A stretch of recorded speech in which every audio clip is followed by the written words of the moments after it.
अगला इंसेक्ट है, इंग्लिश में इसको हनी बी बोलते हैं। ठीक है, तो मधुमक्खी टॉपिक में सबसे पहले हम उसका क्लासिफिकेशन देख रहे हैं, वर्गीकरण। जैसा कि हर इंसेक्ट में हम सबसे पहले वर्गीकरण ही देखते हैं। ठीक है, तो वर्गीकरण में अगर आपसे पूछ लिया जाए कि संघ कौन सा है मधुमक्खी का, तो क्या आएगा संघ? वेरी गुड, संघ आएगा। संघ है मधुमक्खी का ऑर्थोपोडा। और इसके अलावा मधुमक्खी का वर्ग कौन सा है? मधुमक्खी का वर्ग है इंसेक्टा। और मधुमक्खी का उपवर्ग सब क्लास कौन सा है? टेरिगोटा। टेरिगोटा मतलब क्या होता है बेटा? पंख वाले कीट। Very good. अगला है ऑर्डर या गण, कौन सा है? हाइमेनोप्टेरा, ये हम पहले भी डिस्कस कर चुके हैं। नेक्स्ट है फैमिली, तो मधुमक्खी की फैमिली कौन सी है? कुल है एफिडी। एफिडी फैमिली है, कौन सी है? एफिडी। Very good. इसके अलावा वंश है, जीनस मधुमक्खी का एपिस है, कौन सा है? एपिस। ठीक है ना। अब आगे लिखा है, भारत में सामान्यतः पाई जाने वाली मधुमक्खी का वैज्ञानिक नाम एपिस इंडिका है। एपिस तो वंश था, और इंडिका इसलिए लगा क्योंकि ये इंडियन है, तो इसका वैज्ञानिक नाम हो गया मधुमक्खी का एपिस इंडिका। ठीक है। अब भारत में इसके अलावा और भी प्रजातियां पाई जाती हैं, अन्य प्रजातियां, जैसे कि एपिस डॉर्सेटा, एपिस फ्लोरिया, और भी एक्सेट्रा। अभी हम सबके बारे में डिस्कस कर रहे हैं डिटेल में, तो आपको ध्यान देना है। तो हम आगे चलते हैं। आगे हम देख रहे हैं, इसमें लिखा है अगली लाइन में, भारत में सामान्यतः मधुमक्खियों की निम्न 5 प्रजातियां देखने को मिलती हैं। ठीक है, तो 5 प्रजातियों को हम एक एक करके डिटेल में डिस्कस करने वाले हैं। तो उसमें भी सबसे पहले हम देख रहे हैं एपिस इंडिका। एपिस इंडिका जो कि भारतीय मधुमक्खी का वैज्ञानिक नाम है। ठीक है, अब इसको देख लेते हैं। इसका एक और नाम भी है एपिस, इसका पूरा नाम है एपिस सेराना इंडिका, या इसको भारतीय मोना भी बोलते हैं। ठीक है, भारतीय मोना के नाम से प्रसिद्ध है। यह संपूर्ण भारतवर्ष में पाई जाती है, ऑल इंडिया में पाई जाती है। लगभग जो इसका जो साइज होता है वो लगभग 15 मिलीमीटर 15 सेंटीमीटर लंबी है, ये होती है ये। और इसके अलावा ये अंधेरे में रहना पसंद करती है, जहाँ पर अंधेरा होता है वहाँ रहना ये पसंद करती है। तो ये लगभग इसका आकार पूछ लेता है तो 15 आएगा, या 1.5 सेंटीमीटर इसका लंबाई होती है। और इसका जो नेचर होता है, ये इसका नेचर ये शांत स्वभाव की होती है, शांत नेचर होता है। और अतः अब ये शांत होती है, इसीलिए इसको हम आसानी से इसको पाल सकते हैं, तो इसको आसानी से पाला जा सकता है। इसके अलावा यह जो अपने छत्ते बनाती है वो पेड़ों के तनों पर बनाती है, घनी झाड़ियाँ होती हैं वहाँ, या कुएं वगैरह जो होते हैं इत्यादि स्थानों पर ये अपना जो है घर बनाती है या छत्ते बनाती है। इसके एक छत्ते से लगभग 3.5 से 4 किलोग्राम शहद प्राप्त होता है। और यह जो छत्ते बनाती है वो लगभग 0.8 से 1 किलोमीटर के अराउंड तक जो है ये घूमती है छत्ते से, मतलब कि 1 किलोमीटर के अंडरग्राउंड में ये घूमती है। ठीक है, या पाई जाती है, देखने को मिलती है। ठीक है, या अपने भोजन की तलाश में ये जाती है। क्लियर है यहाँ तक? तो ये हमारी एपिस इंडिका। अगर आपसे पूछ ले एपिस इंडिका कितने, इसका इसका जो लंबाई होती है वो कितनी होती है, तो 15 या 1.5 सेंटीमीटर। ठीक है, फिर अब आगे देखते हैं, नेक्स्ट चलते हैं।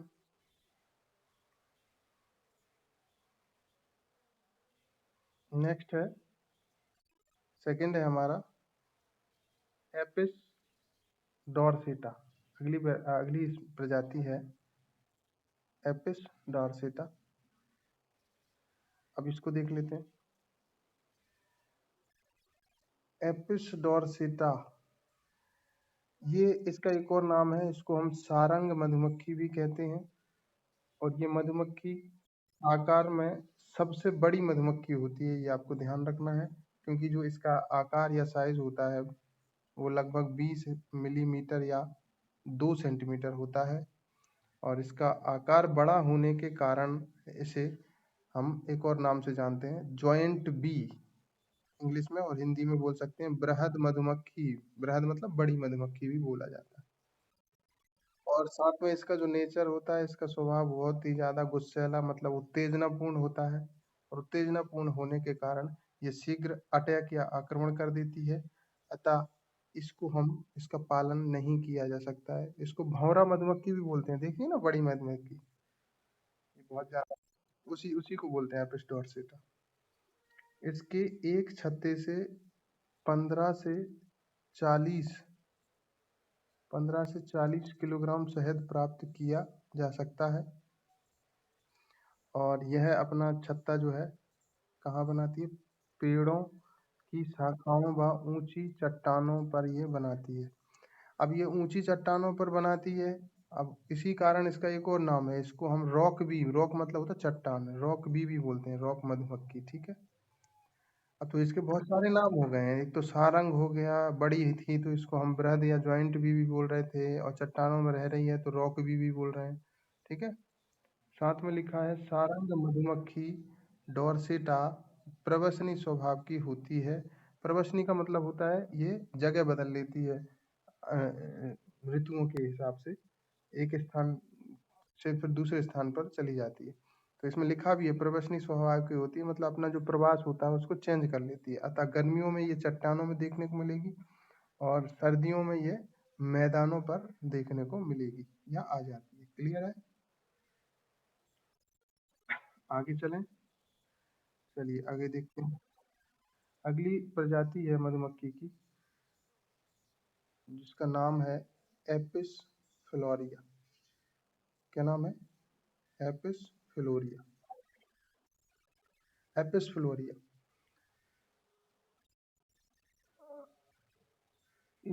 इसको हम, इसका नाम दिख नहीं रहा थोड़ा सा, चलिए आगे देख लेते हैं।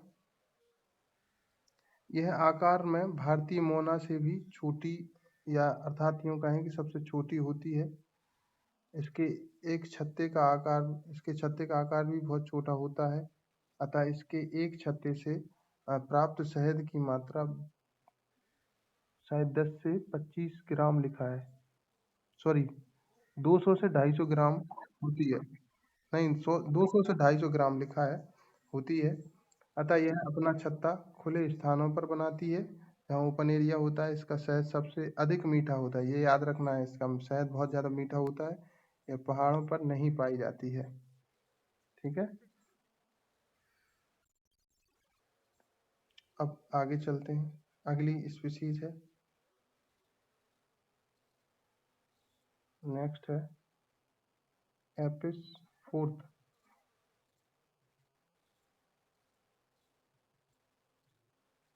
एपिस फ्लोरिया, नहीं एपिस मेलिपोना है फोर्थ। Very good. अब एपिस मेलिपोना, इसे हम डंपर मधुमक्खी भी कहते हैं, और यह इस नेचर में स्वभाव में एपिस इंडिका के समान ही होती है, तथा इसके डरपोक स्वभाव के कारण इसे आसानी से पाला जा सकता है। मतलब ये डरपोक टाइप की होती है, तो इसलिए हम, डरपोक होती है तो इसको हम आसानी से पाल सकते हैं, ठीक है। और साथ में ये डरपोक इसलिए भी होती है कि इसमें इसमें डंक भी नहीं होता है, डंक नहीं होता है, तो डंक से ही तो काटती है। और शहद कम प्राप्त होने के कारण आर्थिक दृष्टिकोण से इसे पालना ठीक नहीं। अगर आप बेचने के पर्पज से पाल रहे हो कमर्शियल में, तो फिर आपको ज़्यादा मुनाफा तो नहीं होगा, क्योंकि शहद तो कम देती है, तो इसलिए आर्थिक दृष्टिकोण से पालना इसको ठीक नहीं है, ठीक है। नेक्स्ट है, नेक्स्ट 5वें नंबर पे 5वीं प्रजाति है एपिस मेलिफेरा। कौन सी है? Apis mellifera. Apis mellifera, Apis mellifera में क्या लिखा है, इसे हम यूरोपियन मधुमक्खी भी कहते हैं। अब साथ में इसका शहद सर्वश्रेष्ठ क्वालिटी, गुणवत्ता वाला होता है, सबसे अच्छा होता है क्वालिटी वाइज, क्वालिटी पर्पज से। इससे वर्ष में 50 से 180 किलोग्राम शहद प्राप्त किया जा सकता है। अगर इसकी जंगली अवस्था में देखें तो 30 से 40 किलोग्राम शहद प्रति वर्ष प्राप्त होता है। और भारत में इसका पालन अधिकतर किया जा रहा है। ठीक है, यह 2 से 3 किलोमीटर की परिधि में जो है भ्रमण करती है, मतलब घूमती है। ठीक है, यहाँ तक क्लियर है सबको? आगे चलें। अब आगे कुछ इसका बेसिक परिचय है, इंट्रोडक्शन, कैसे मधुमक्खी का काम करती है, कैसे समाज बना के रहती है, कैसे नर बनते हैं, मादा बनते हैं, मधुमक्खी कितने अंडे देती है, ये सब चीज़ें हम अपन थोड़ी देर में डिस्कस डिटेल में करने वाले हैं। ठीक है, तो आइए चलते हैं आगे। आगे आगे आप देख पा रहे हैं, लिखा है मधुमक्खी को शहद की प्राप्ति के लिए व्यावसायिक रूप से पालना। ठीक है, मधुमक्खी पालन या एपीकल्चर या बी कीपिंग कहलाता है। तो देखिए, मधुमक्खी को जो शहद की प्राप्ति के लिए पालना कमर्शियल रूप से क्या कहलाता है? एपीकल्चर या बी कीपिंग। ठीक है, ठीक है, ये तो हम पहले भी पढ़ चुके हैं। और यहाँ लिखा है मधुमक्खी एक सामाजिक की प्राणी है, किसकी तरह? दीमक की तरह। क्लियर? दीमक भी सामाजिक है, समाज बना के रहता है। और एक परिवार में इनकी संख्या 30 से 50 हजार होती है। कितनी होती है? 30 से 50 हजार। हाँ, जिनमें से एक रानी मधुमक्खी होती है, 200 से 300 नर होते हैं।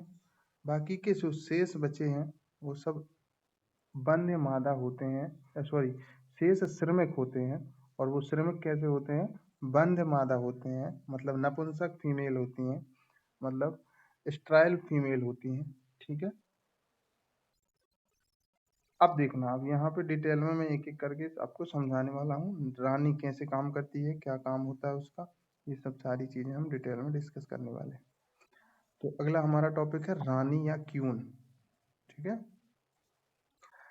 तो अब रानी कैसे बनती है, कैसे काम करती है? इसमें लिखा है एक छत्ते में केवल एक ही रानी होती है, जो कि आकार में अन्य सदस्यों से बड़ी होती है। तो ये अन्य सदस्यों से बड़ी होती है। यह छत्ते में एकमात्र जनन योग्य मादा मक्खी होती है, मतलब कि केवल जनन ये यही कर सकती है। ठीक है, इसका अंडाशय या ओवरी अत्यधिक विकसित होता है। और रानी का जो कार्य है, मुख्य कार्य केवल अंडे देना होता है। समझ पा रहे हैं आप यहाँ तक? अब जो मैंने कल एक बात बताई थी, अगर याद हो, कि जो लैक इंसेक्ट है हम उसमें पढ़ रहे थे, तो उसमें कैसे नर और मादा बनते हैं, मैंने बताया था कि मधुमक्खी के समान बनते हैं। और मैंने ये भी बोला था कि मधुमक्खी पढ़ाऊंगा जब मैं डिटेल में बताऊंगा। ठीक है, तो वो हम अभी देखने वाले हैं। ठीक है, आगे लिखा है इसका जीवन काल रानी का 2 से 5 वर्ष होता है। अब इसमें ये लिखा है यह निषेचित व अनिषेचित दोनों प्रकार के अंडे देती है, ये हमने लाख इंसेक्ट में भी पढ़ा था। ठीक है, तो 2 प्रकार के अंडे देती है। इसमें लिखा है निषेचित अंडों से लेबर बनती है, श्रमिक बनेंगे। एवं रानी मक्खी, दोनों चीज देखिए, निषेचित अंडों से श्रमिक और रानी मक्खी बनेंगे। कौन कौन बनेंगे? श्रमिक और, जबकि अनिषेचित अंडे से सदैव नर बनते हैं। क्या बनते हैं? नर उत्पन्न होते हैं। तो कुल मिला के बात यह है कि लाख इंसेक्ट में भी ऐसा ही होता है, निषेचित अंडे से कौन बनेगा? श्रमिक बनेगा।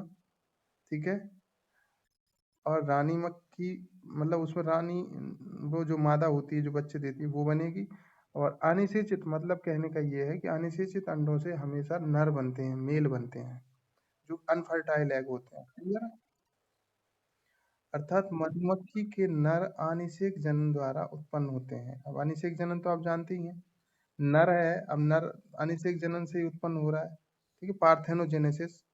ठीक है, अब तो आपको ये ध्यान रखना है, क्वेश्चन पूछा जाएगा कि बताइए नर जो है वो किस किस प्रकार के अंडों से प्राप्त होते हैं, तो आंसर क्या आएगा? अनिषेचित अंडे से। और निषेचित अंडे श्रमिक और रानी बनेगी।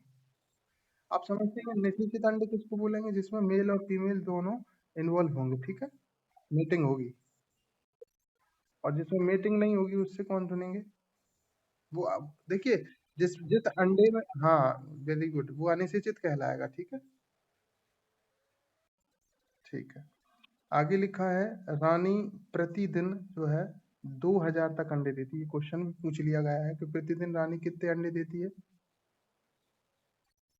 2000, वेरी गुड। तथा जिस समय यह कमजोर होकर अंडे देना बंद कर देती है, श्रमिक इसे मार डालते हैं। मतलब कि इसका काम भी केवल अंडे देना ही है। अंडे देना जिस दिन बंद किए तो मार देंगे श्रमिक, ठीक है, लेबर इसको मार देती है। रानी अपने संपूर्ण जीवन काल में लगभग 15 लाख अंडे देती है। मतलब पूरे लाइफ साइकिल में, लाइफ साइकिल कितने साल का होता है? 2 से 5 साल का। और अगर 2 से 5 साल में टोटल अंडे देखें तो 15 लाख अंडे दे देती है। कितने? और ये प्रतिदिन कितने देती है? 2000। हाँ, रानी में डंक जो है अविकसित होता है। मतलब कि डंक जो है इसमें विकसित नहीं होता है, ठीक है। चलिए आगे चलें। चलिए, अब यहाँ तक तो बढ़िया समझ में आ रहा है ना? कोई दिक्कत तो नहीं है? चलिए चलिए चलिए आगे चलते हैं। कोई दिक्कत हो तो बताना। रानी मक्खी को रॉयल जेली का भोजन कराया जाता है। तो ये रानी मक्खी होती है, इसको एक स्पेशल भोजन खिलाया जाता है रॉयल जेली का, जिसे बनाती कौन है? सिरमिक बनाते हैं। और उसमें भी सिरमिक की कैटेगरी होती है अलग अलग। तो उसमें सिरमिक की कैटेगरी में नर्स भी जो है इसको विशेष रूप से बनाती है, ठीक है। तो क्वेश्चन पूछे कि रॉयल जेली कौन का भोजन, किसका भोजन है? तो रानी मक्खी का। लेकिन पूछे कि बनाता कौन है, तो बनाता है सिरमिक या नर्स भी बनाती है, ठीक है। रानी मधुमक्खी निषेचित अंडों से पैदा होती है। हमने अभी देख लिया, श्रमिक और रानी मक्खी निषेचित से बन रहे थे, ठीक है। अब आपको ये पता है, मैंने सेल बायोलॉजी में, उसमें सेल साइंस में पढ़ाया था, सेल डिवीजन वाले चैप्टर में, कि अब देखिए यहाँ पे मीटिंग हो रही है, मेल और फीमेल दोनों मिल रहे हैं, ठीक है, मीटिंग हो रही है। अब मीटिंग हो रही है इसका मतलब निषेचित अंडा बनेगा, फर्टाइल हो गया वो। तो अब आपको पता है, जैसे ये मेल गैमेट और ये फीमेल गैमेट, अब ये दोनों मिल जाते हैं तो जो संतान बनती है उसमें दोनों के गैमेट जुड़ जाते हैं। जैसे मान लीजिए, तो ये जो सेल बनी है, ये कैसी होगी? डिप्लॉयड सेल होती है। कैसी होती है? क्योंकि देखिए ये, हाँ, एक हैप्लॉयड ये हो गया, एक हैप्लॉयड ये हो गया, ये हैप्लॉयड हैप्लॉयड जुड़ के ये कैसा बना लेते हैं? डिप्लॉयड। अगर आपसे पूछा जाए कि मधुमक्खी, जो रानी मधुमक्खी होती है वो कैसी होती है? डिप्लॉयड होती है कि हैप्लॉयड? Very good. लिखा है ऐसे, आगे लिखा है, अतः यह द्विगुणित होती है, डिप्लॉयड होती है। क्यों होती है, समझ में आई क्या? क्या होता है, देखिए मैं बता देता हूँ। अब इसमें मीटिंग हो रही, तो एन एन मतलब 16, मतलब 16, 16 क्रोमोसोम मेल से आ गए, ठीक है। और एन बराबर 16 कहाँ से आ गए? फीमेल से। तो जो प्रोजेनी बनी, संतति बनी, उसमें ये 2n इक्वल कितना हो जाएगा? डबल हो जाएगा, 32। हाँ, तो इसी को डिप्लॉयड बोलेंगे, ठीक है, क्लियर है। ठीक है, तो इसमें लिखा भी है कि इसमें गुणसूत्रों की संख्या कितनी होती है? 2n बराबर, तो रानी में कितनी होगी? 2n बराबर 32 होती है, ठीक है। अगर इसका मैं उलट करूं, उलट पूछ लूं कि नर नर में कितनी होगी क्रोमोसोम की संख्या? है, वेरी गुड, हाँ, बिल्कुल बिल्कुल। क्योंकि वो हैप्लॉइड होगा ना, डिप्लॉयड तो हुआ ही नहीं, मीटिंग हुई नहीं उसमें। तो रानी नर से मैथुन के दौरान 2 करोड़ शुक्राणु प्राप्त करती है। 2 करोड़ शुक्राणु प्राप्त करती है रानी नर मैथुन के दौरान, जिन्हें स्पर्मेथिका या शुक्रधानी नामक पाउच में 2 से 3 साल तक ये सुरक्षित रख सकती है। तो ये ज़्यादा इम्पोर्टेंट है कि शुक्रधानी या स्पर्मेथिका नामक पाउच में 2 से 3 साल तक सुरक्षित रखा जा सकता है 2 करोड़ शुक्राणुओं को, ठीक है। रानी मधुमक्खी अपने जीवन में एक बार मैथुन के लिए उड़ान भरती है। ध्यान रखना, एक बार नेप्सुअल फ्लाइट होती है, जिसे हम मैथुनी उड़ान या नेप्सुअल फ्लाइट कहते हैं। रानी के साथ मैथुन के पश्चात नर की मृत्यु